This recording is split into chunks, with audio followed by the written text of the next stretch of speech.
What's up, Taiwan? I'm Erika Liu with news from here in Taiwan and around the world. Taiwan's main agency overseeing relations with China says that Beijing's 22 guidelines policy is hurting cross-strait ties. The Mainland Affairs Council says it will now block permits for certain Chinese officials coming to Taiwan unless they're coming to meet with the government. Our reporter Jaime Ocon has this update. In an interview with the Central News Agency, the head of Taiwan's Mainland Affairs Council, Chiu Kuei-zeng, is protesting some policies from China in which they can label people in Taiwan as separatists without clear reasoning. Now, he says that this extremely damages normal cross-strait exchanges, raising antagonism between people on both sides of the Taiwan Strait and increasing the personal risk of people traveling to the mainland. Chiu also goes as far as saying that basically, if you do not support the Chinese Communist Party reunification policy, you may be brought to justice. Now, the Mainland Affairs Council says it will now refuse permits for certain officials from China coming to Taiwan unless they're coming to meet with the government. Now, what Chiu is referring to are the so-called 22 guidelines that China released back in June, in which Beijing can charge anyone they suspect as supporting Taiwanese independence. The most severe consequence could be the death penalty. China considers Taiwan as its own territory, and many observers say this is another way to put pressure on Taiwan. There's currently a website where you can see a list of names of people that have already been labeled as separatists. The most prominent person on that list is current Vice President Bi Khim-hsiao.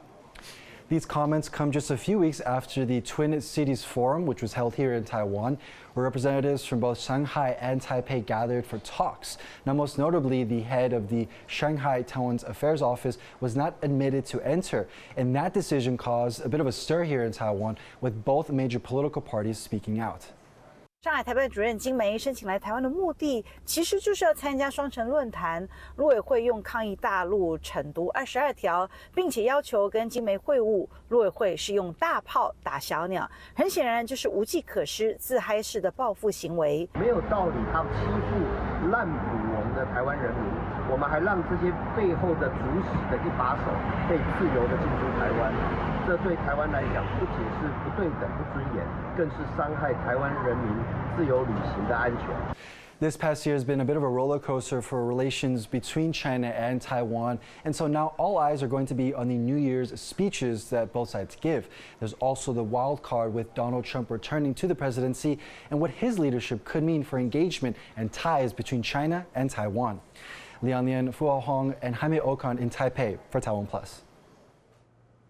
Former presidential candidate Wen-je has avoided returning to custody in his corruption case, successfully posting an additional $1.2 million in bail. The High Court revised the bail sum after determining Ke and other defendants risked colluding or fleeing. Joyce Zeng has the latest. Former Taipei Mayor Wen-je walks out on bail again, his supporters crowding around him as he left the Taipei District Prosecutor's office with his wife, Chen Pei-chi, by his side. Earlier, Chen paid the additional $1.2 million bail mandated by the High Court to secure her husband's freedom for a while longer.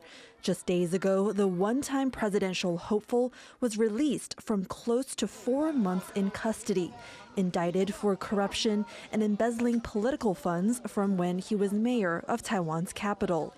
He was first granted bail at around $900,000, the High Court revising this to $2.1 million after prosecutors argued Ke may flee or collude with accomplices or witnesses. Members of Ke's Taiwan People's Party, or TPP, who believe their leader is being politically targeted by the ruling party, scrambled to front some of the additional money for Ke.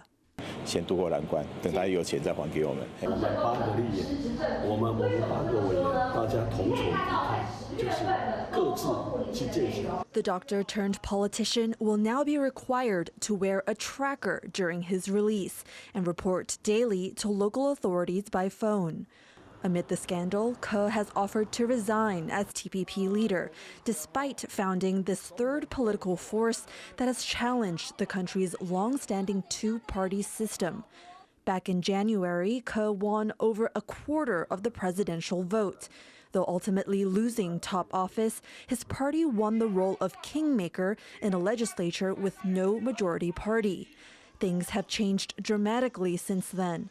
Ke is facing a potential sentence of 28.5 years behind bars, but his party has remained by his side, defending his innocence until proven guilty. Andy Xue and Joyce Zhen for TaiwanPlus. Human rights activists have protested in front of a Taiwanese company over its treatment of workers in Myanmar. They say employees at the company's factory in the Southeast Asian country were not paid bonuses owed. When more than 300 workers went on strike, they say the company fired at least 50 of them and had the military and police come to suppress the strikes. The protesters called on the Taiwanese-owned company, Wise Unicorn Industrial, to stop working with the military and give fired workers back their jobs. 现在物价越来越高，他们的薪水也是不涨，然后是工作时间越来越长。 这个是完全我们不能接受的，必须要站在我们缅甸的工人那边。 An executive with Wise Unicorn says the company complies with local labor laws. They say workers' salaries were adjusted during the strike, and the company has reached a confidential agreement with staff. Families in South Korea are mourning the deaths of their loved ones after the deadliest plane crash on the country's soil leaves the nation reeling. Wesley Lewis reports. Heavy with grief, 71-year-old Wen-je is mourning the loss of his daughter. Among the 179 confirmed dead on board Jeju Air Flight 2216 that crashed in South Korea's Muan International Airport in the country's southwest. 40대 중반밖에 안 된 딸이 이렇게 됐으니까 나도 기가 막히고 진짜.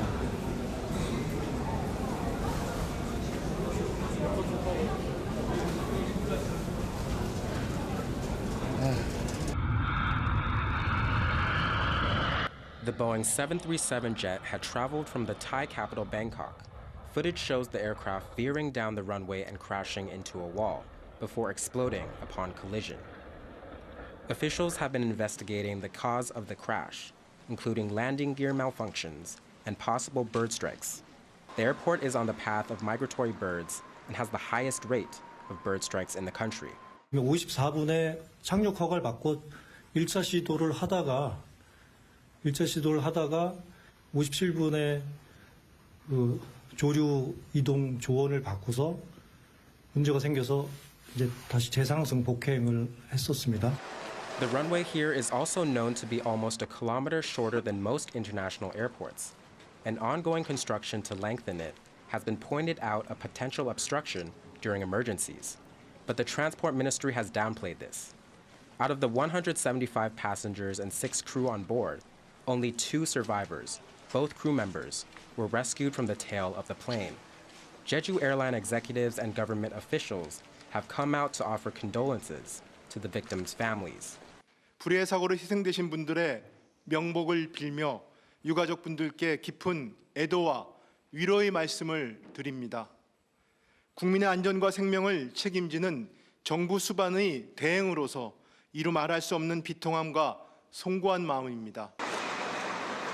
This crash is the deadliest ever on South Korean soil and comes at a time of deep political turmoil, just weeks after President Yoon Suk-yeol's brief imposition of martial law and his subsequent impeachment. There's a leadership vacuum at the airport too, with its management group lacking a CEO since April, some saying this has contributed to procedural lapses. For those here now, who had been eager to welcome their loved ones, the authorities have handed out DNA test kits to help in identifying remains. Now, the wait they face is agonizing, hoping for answers in the midst of mourning. Hank Xu and Wesley Lewis for TaiwanPlus. America's longest living president has died at the age of 100. Harrell Hughes looks back at the life and legacy of Jimmy Carter. The U.S. flag at half-mast at the nation's capital to commemorate the death of former U.S. President Jimmy Carter at age 100. This is a sad day, but it brings back an incredible amount of good memories. Today, America and the world, in my view, lost a remarkable leader. He was a statesman and humanitarian. And Jill and I lost a dear friend. Jimmy who? Jimmy Carter. Jimmy who? I don't know who he is. I heard he was a peanut farmer. Jimmy Carter was virtually unknown when he campaigned for president in 1976. A former naval submarine officer who left to take over the family peanut farm in Georgia. He ran as a Democratic Party candidate on a platform of sincerity and healing after Watergate and the U.S. losses during the Vietnam War, becoming the 39th president of the United States. Our commitment to human rights must be absolute. Our laws fair, our natural beauty preserved. The powerful must not persecute the weak, and human dignity must be enhanced. Only in office for one term, Carter is known for several landmark events during that time. Among them, severing ties with the Republic of China, known as Taiwan, in 1979, and formally recognizing the People's Republic of China, setting the stage for relations felt to this day.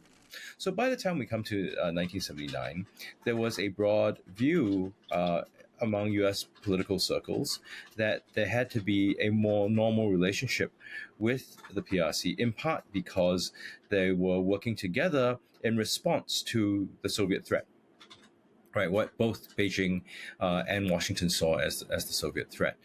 Though the official relationship was broken, Carter signed the Taiwan Relations Act into law soon after, providing the framework for unofficial U.S.-Taiwan ties that endures 45 years later. In March of 1979, Egypt and Israel signed a peace treaty, sealing the Camp David Accords brokered by Carter the year before, and normalizing relations with Israel, an agreement denounced across the Arab world. But his most difficult days in office were yet to come.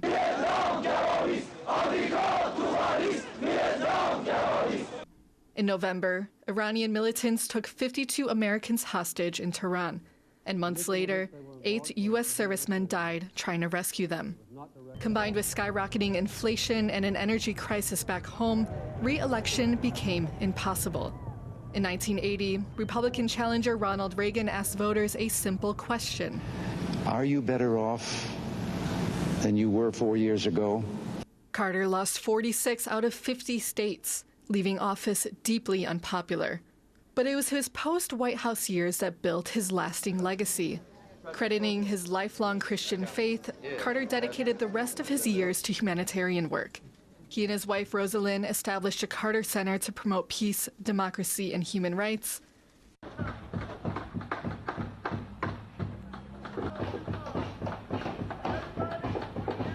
They built over 4,000 homes for impoverished people with Habitat for Humanity and campaigned across the world for democracy and justice.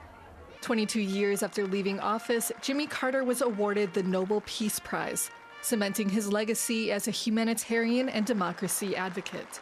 Really, the thing that I think most about in terms of Jimmy Carter is the legacy after his presidency and the enormous good and philanthropic work he did in the world, both he and his wife, Rosalind. He was always remembered as a great humanitarian, starting Habitat for Humanity and really uplifting the people. So today's a very sad day. He did wonderful things with his life. It's a really sad thing. It's a loss. It is a loss. Yeah. It is a loss. Sad news. Yeah. Sad news. At age 91, Carter revealed a cancer diagnosis that had spread to his brain, continuing his volunteer work until entering hospice care for the last 2 years of his life.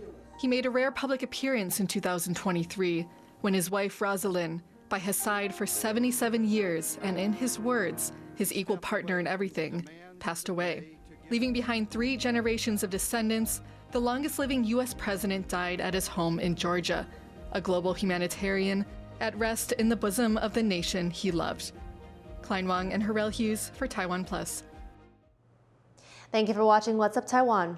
Finally, we leave you with images of an annual street party in the city of Calabar in Nigeria. I'm Erika Liu. Take care and see you next time.